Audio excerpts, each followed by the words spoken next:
Kung naghahanap ka ng budget-friendly 5G phone na loaded na sa features, interesting option na Infinix Hot 65G Plus.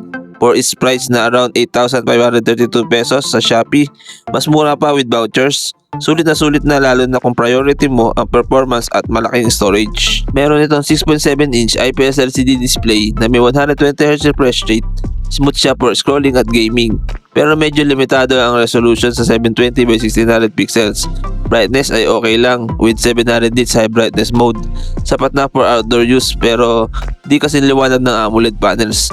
Ang good thing, meron na rin siyang IP64 rating kaya protected ka kahit maulan or malagabukan. Powered by MediaTek Dimensity 7020 6nm chipset with IMG BXM 8256 GPU.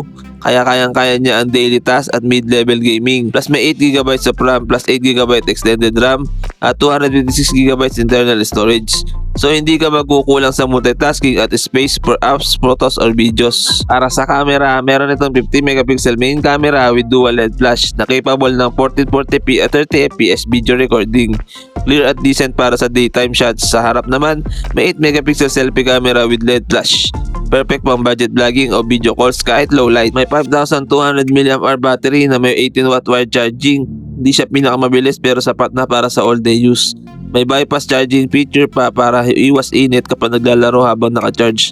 Plus 10W reverse charging para pwede ka mag-charge ng ibang devices. Solid din ang connectivity. May 5G support, Wi-Fi, Bluetooth 5.4, IR Blaster, headphone jack, OTG at USB Type-C.